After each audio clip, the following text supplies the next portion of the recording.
मैं हूं तनीषा जैन और आप देख रहे हैं सिटी 24 उज्जैन। तो चलिए नजर डालते हैं आज की कुछ प्रमुख खबरों की ओर।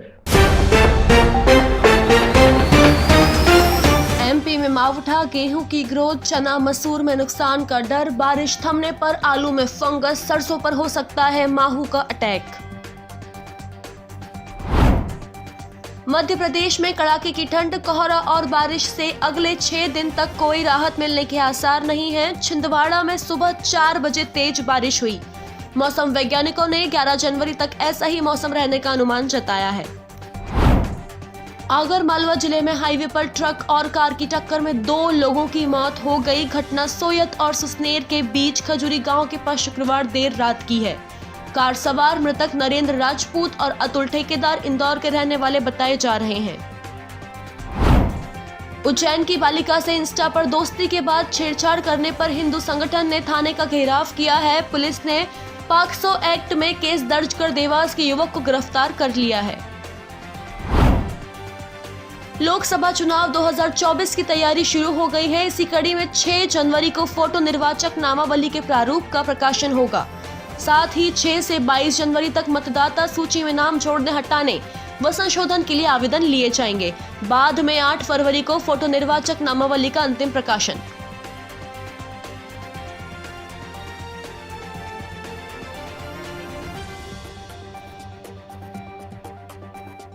उज्जैन की बालिका से इंस्टा पर दोस्ती के बाद छेड़छाड़ करने पर हिंदू संगठन ने थाने का घेराव किया है। पुलिस ने पॉक्सो एक्ट में केस दर्ज कर देवास के युवक को गिरफ्तार कर लिया है। देवास के युवक ने उज्जैन की छोटी मायापुरी क्षेत्र में रहने वाली 15 साल की बालिका से इंस्टाग्राम पर अमर नाम बताकर दोस्ती की। इसके बाद उज्जैन आकर छेड़छाड़ करने लगा। इसी दौरान बालिका को उसका असली नाम पता चला तो उसने बात करने से मना कर दिया।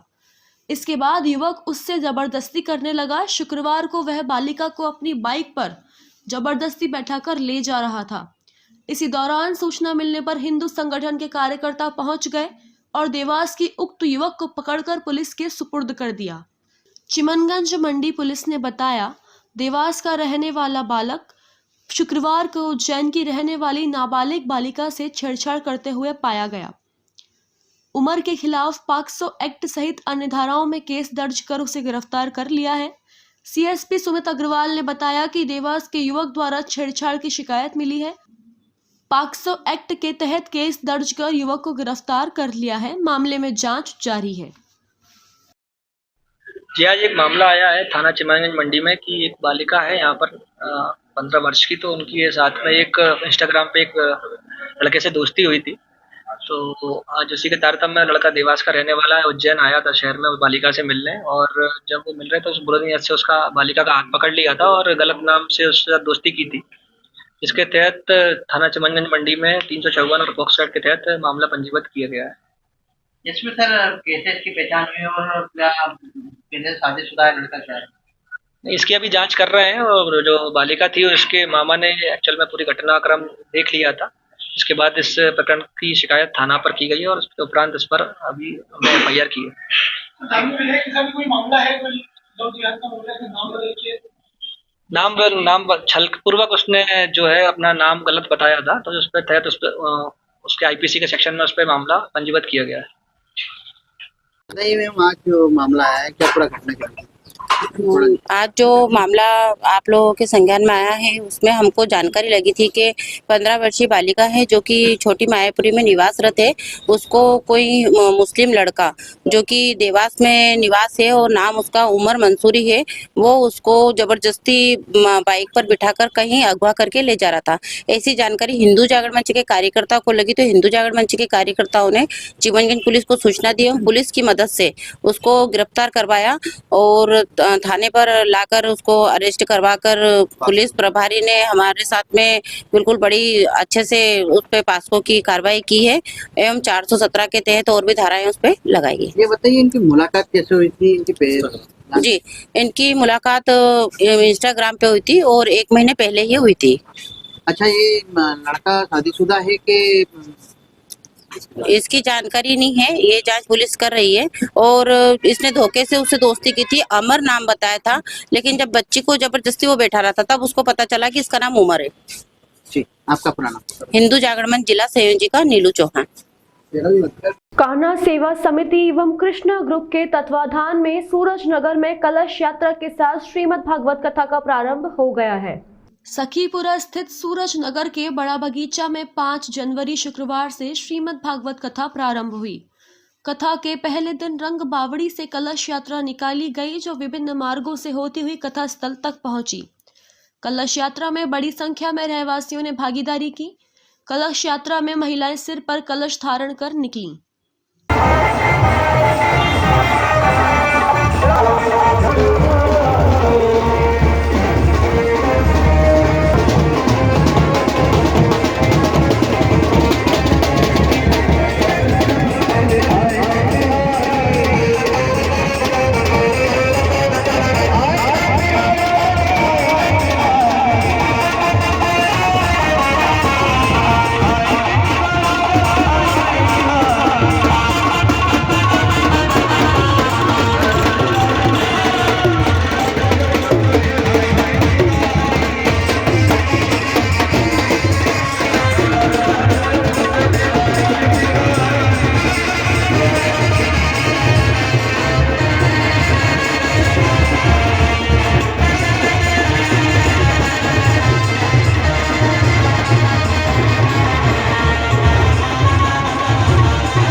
आयोजक पवन अमिता यादव ने बताया कि कथा स्थल पर कथा व्यास मुनिश्री जी महाराज ने प्रथम दिन श्रीमद् भागवत कथा का महत्व बताया। वहीं नारद चरित्राधीश शुकदेव आगमन की कथा सुनाई। 11 जनवरी तक प्रतिदिन दोपहर 2 से 5 बजे तक महाराज श्री के मुखारबिंद से भक्त संगीत में श्रीमद् भागवत कथा का आनंद लेंगे। कथा की पूर्णाहुति पर महाप्रसादी का आयोजन किया जाएगा। कान्हा सेवा समिति एवं कृष्णा ग्रुप ने समस्त धर्म प्रेमी जनता से श्रीमद् भागवत कथा श्रवण कर पुण्य लाभ अर्जित करने का अनुरोध किया है। उबते ही जाओगे, क्योंकि कितना ही सुंदर हो जाओ, सोने के महल भी करवा लोगे तो वो भी तुम्हें रास नहीं आएंगे कुछ समय के बाद।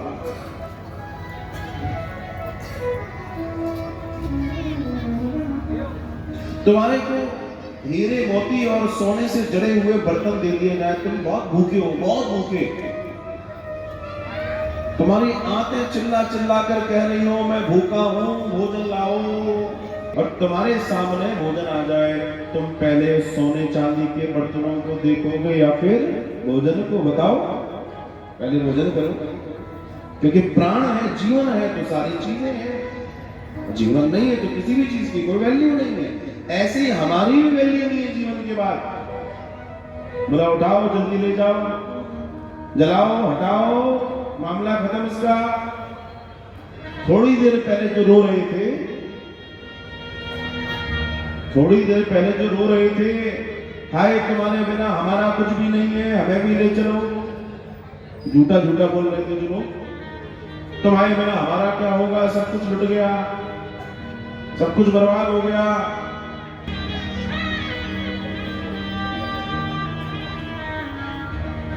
और फिर धीरे से पूछते हैं चाय है क्या?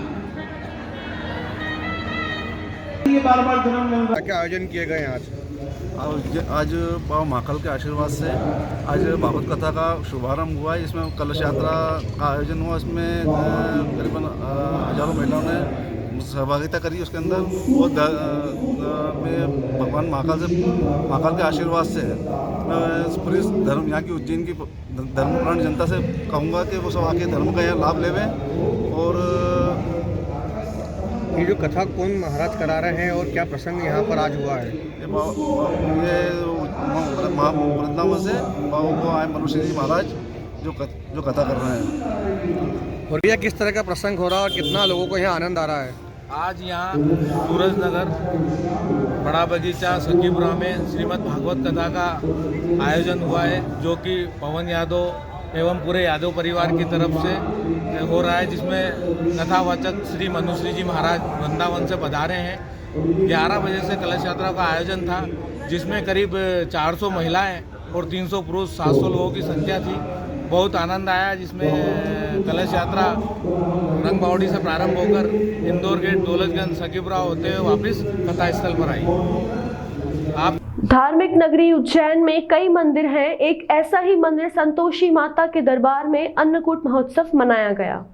वहीं माता को 56 भोग लगाया और विशाल भंडारे का आयोजन किया गया और बाबा खाटू श्याम की भजन संध्या हुई, जिसमें भक्तजन भजनों की मस्ती में झूमते नजर आए। हर वर्ष यह कार्यक्रम पुजारी परिवार एवं भक्तों के सहयोग से किया जाता है।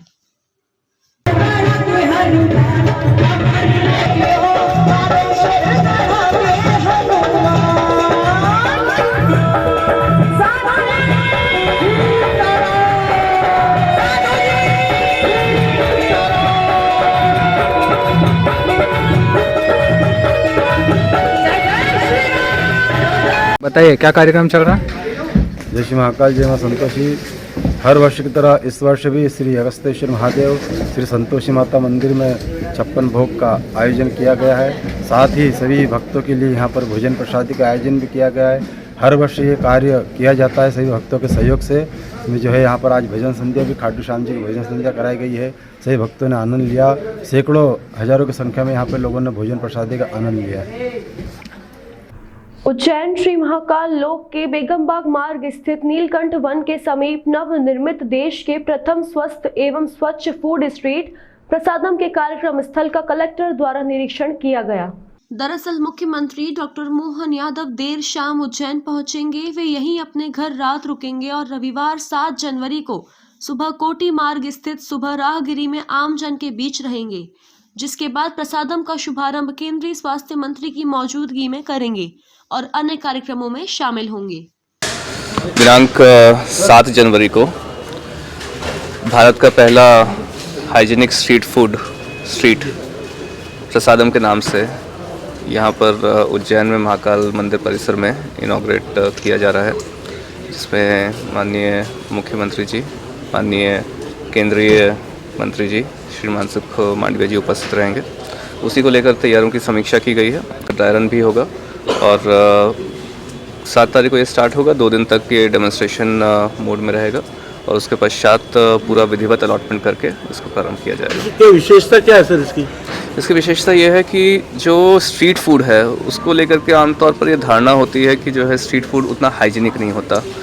यहाँ पर पूरा डेमोन्स्ट्रेशन और पूरे जितने स्टॉल्स रहेंगे उन पे सब पे पूरे हाइजीन स्टैंडर्ड्स, ग्लव्स से लेकर के आपके जो है हेड गियर से लेकर के जो पानी है वो कैसे रहेगा, बर्तन कैसे धुलने हैं, वो सारी चीज़ें, नो प्लास्टिक, वो सारी चीज़ें मॉडल के तौर में प्रस्तुत रहेंगी ताकि स्ट्रीट फूड एक हाइजीनिक तरीके से प्रिपेयर किया जा सकता है, इसका ये मॉडल बने। सर, मुख्यमंत्री और केंद्रीय मंत्री का क्या कार्यक्रम अभी सामने आया है? जी, अभी माननीय केंद्रीय मंत्री जी का प्रोग्राम जारी हो चुका है।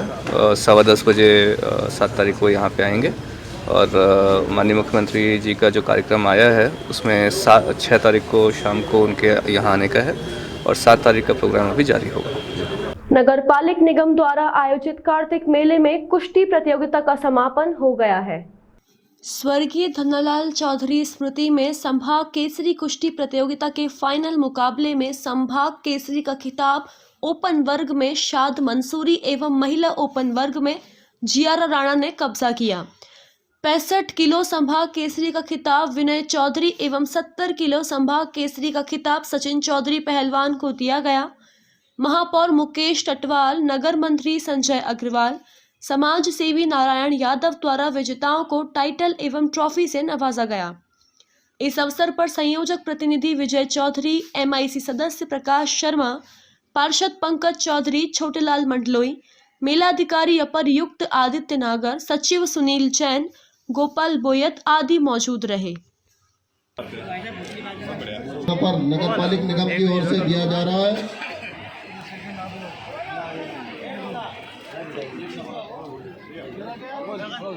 ताली बजा दे एक बार जोर से, पहलवानों का हौसला बढ़ाए, ताली बजा के। महाकाल महाराज की, आज के आनंद की। निश्चित रूप से हमारे उज्जैन में सारे संभाग से जो हमारे पहलवान पधारे हैं और उन्होंने आकर के इस कुश्ती के दंगल में भाग लिया है, मैं सारे विजेता खिलाड़ियों को और सारे भाग लेने वाले खिलाड़ियों को भी बहुत बहुत शुभकामनाएं, बधाई देता हूँ। जय हिंद, भारत माता की जय। कार्तिक मेले का आयोजन नगर निगम के द्वारा किया जा रहा है। इस दौरान तमाम तरह की प्रतियोगिताएं और सांस्कृतिक कार्यक्रम किए जा रहे हैं। यहाँ पे हज़ारों लोगों की भीड़ रोज़ आ रही है। इस बीच यहाँ पर जिला कुश्ती संघ के सहयोग से नगर निगम द्वारा कुश्ती का आयोजन किया गया। 3 दिन से संभागीय कुश्ती के आयोजन में कई सारे पहलवानों ने हिस्सा लिया। आज उसका अंतिम दिवस था और काफ़ी हज़ारों की संख्या में लोग उपस्थित होकर के यहाँ पे कुश्ती का आनंद लिया। ये हमारे पारंपरिक खेल हैं जो भारतीय संस्कृति को आगे बढ़ाते हैं और इसी तरह के आयोजन लगातार होते रहें, इसके लिए नगर निगम सभी को प्रोत्साहित करता है, सभी खिलाड़ियों। 1 लाख 1.5 लाख अभी तक हमने जो है इसमें 1.5 लाख से अधिक का पुरस्कार वितरण किया है इसमें कुश्ती के दौरान। और सभी पहलवानों को शुभकामनाएं, कुश्ती संघ को शुभकामनाएं और नगर निगम इसी तरह के आयोजन हमेशा करता रहेगा, ये हमारी प्रतिबद्धता है। Thank you. नगर पालिक निगम द्वारा 3 दिन से संभाग केसरी कुश्ती प्रतियोगिता का आयोजन किया जा रहा है। आप देख रहे हैं कि 3 दिन से लगातार मौसम खराब होने के बाद में भी हजारों की संख्या में दर्शकों के बीच पहलवान अपनी जोर आजमाइश करते हुए आज फाइनल में पहुंचे थे। 18 वजन वर्ग में अलग अलग समूह में 18 पहलवान यहाँ संभाग केसरी बने हैं। फाइनल और ओपन का ग्रुज 7 पहलवान ने अपने नाम किया है। महिला पहलवानों में कियारा राणा ने इस वजन समूह में संभाग केसरी का खिताब जीता है।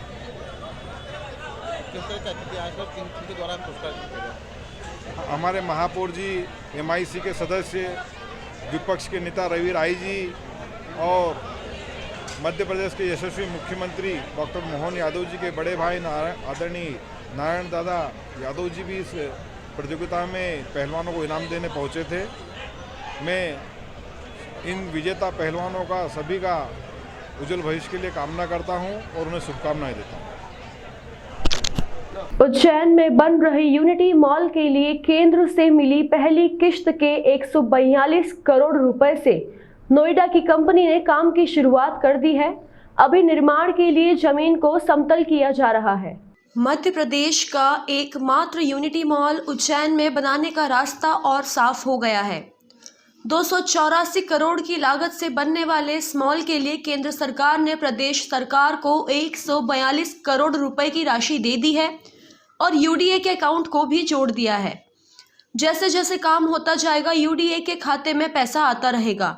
नए साल 2024 में इसका काम रफ्तार पकड़ सकता है। हालांकि 2025 तक ही यह बनकर तैयार हो सकेगा क्योंकि ठेकेदार को 18 माह में काम पूरा करना होगा। राज्य सरकार के पास यूनिटी मॉल का पैसा आने से काम रफ्तार पकड़ेगा। सूत्रों के अनुसार सीएम डॉक्टर यादव स्वयं इस प्रोजेक्ट पर नजर रखे हुए हैं क्योंकि यह प्रधानमंत्री नरेंद्र मोदी का ड्रीम प्रोजेक्ट है। मॉल की इमारत सबसे बड़ी और भव्य होगी। इसमें 5 मंजिला कन्वेंशन सेंटर और 45 कमरे भी बनाए जाएंगे। कन्वेंशन सेंटर शहर के बड़े सांस्कृतिक आयोजनों के लिए उपयोगी रहेगा। ग्राउंड फ्लोर और फर्स्ट फ्लोर पर 36,000 वर्ग फीट से अधिक क्षेत्रफल पर निर्माण होगा। नोएडा उत्तर प्रदेश की company universal contractors and engineers प्रणाली UCAPL ने इसे बनाने का ठेका लिया है। इंदौर रोड पर होटल इंपीरियल के पास खाली पड़ी करीब 5 एकड़ जमीन पर इसे बनाया जाएगा। कंपनी ने साइट पर मटेरियल आदि डालना शुरू कर दिया है। बाइट श्याम बंसल, अध्यक्ष। केंद्र सरकार की माननीय मोदी जी की योजना में हर स्टेट में एक यूनिटी मॉल बनना चाहिए। अनेक बार मैंने बताया, उसमें मध्य प्रदेश की हमारा यूनिटी मॉल उज्जैन में बन रहा है। बहुत क्रीम जगह पर बन रहा है और लगभग 285 करोड़ की लागत से बनने वाला है। उसके टेंडर प्रक्रिया होकर के और पूरी कार्यक्रम पिछली बार हो चुका था, लेकिन पिछले माह से दिसंबर से लेकर अभी तक वहाँ पे मैदान की सफाई हो गई है, सब मजदूरों को रहने के लिए सब व्यवस्था हो गई है, कवर्ड हो रहा है और अभी आज की तारीख में मुझे लगता है कि 8-10 दिन में वह निर्माण कार्य शुरू हो जाएंगे और बड़ा बन रहा है। एक और हमको कलेक्टर द्वारा महाकाल महालोक के द्वितीय फेज के अंतर्गत किए जाने वाले निर्माण कार्यों का निरीक्षण किया गया। कलेक्टर ने रुद्रसागर पर निर्मित होने वाले फुट ओवर ब्रिज छोटा रुद्रसागर महाराजवाड़ा हेरिटेज का अवलोकन किया। जानकारी दी गई कि महाराजवाड़ा हेरिटेज में सीलिंग का कार्य शेष है। कलेक्टर ने निर्माण कार्यों की समीक्षा हेतु शीघ्र बैठक करने के निर्देश दिए। इसके अतिरिक्त कलेक्टर द्वारा महाराजवाड़ा के समीप अनुभूति वन, शिखर दर्शन परिसर, आपातकालीन प्रवेश, निर्गम द्वार का अवलोकन किया गया। इस दौरान को सीईओ जिला पंचायत मृणाल मीणा, नगर निगम आयुक्त आशीष पाठक, प्रशासक श्री महाकालेश्वर मंदिर समिति संदीप सोनी एवं अन्य अधिकारीगण मौजूद थे। दिनांक 7 जनवरी को भारत का पहला हाइजीनिक स्ट्रीट प्रसादम के नाम से यहाँ पर उज्जैन में महाकाल मंदिर परिसर में इनॉग्रेट किया जा रहा है, जिसमें माननीय मुख्यमंत्री जी, माननीय केंद्रीय मंत्री जी श्री मनसुख मांडविया जी उपस्थित रहेंगे। उसी को लेकर तैयारियों की समीक्षा की गई है। ड्राई रन भी होगा और 7 तारीख को ये स्टार्ट होगा। 2 दिन तक ये डेमोन्स्ट्रेशन मोड में रहेगा और उसके पश्चात पूरा विधिवत अलॉटमेंट करके इसको प्रारंभ किया जाएगा। क्या विशेषता क्या है सर इसकी विशेषता ये है कि जो स्ट्रीट फूड है उसको लेकर के आमतौर पर ये धारणा होती है कि जो है स्ट्रीट फूड उतना हाइजीनिक नहीं होता। यहाँ पर पूरा डेमोन्स्ट्रेशन और पूरे जितने स्टॉल्स रहेंगे उन पे सब पे पूरे हाइजीन स्टैंडर्ड्स, ग्लव्स से लेकर के आपके जो है हेड गियर से लेकर के जो पानी है वो कैसे रहेगा, बर्तन कैसे धुलने हैं, वो सारी चीज़ें, नो प्लास्टिक, वो सारी चीज़ें मॉडल के तौर में प्रस्तुत रहेंगी ताकि स्ट्रीट फूड एक हाइजीनिक तरीके से प्रिपेयर किया जा सकता है, इसका ये मॉडल बने। सर, मुख्यमंत्री और केंद्रीय मंत्री का क्या कार्यक्रम अभी सामने आया है? जी, अभी माननीय केंद्रीय मंत्री जी का प्रोग्राम जारी हो चुका है। 10:15 बजे 7 तारीख को यहाँ पे आएंगे और माननीय मुख्यमंत्री जी का जो कार्यक्रम आया है उसमें 6 तारीख को शाम को उनके यहाँ आने का है और 7 तारीख का प्रोग्राम अभी जारी होगा। आज के अंक में बस इतना ही। नई खबरों के साथ बने रहने के लिए देखते रहिए सिटी 24 उज्जैन।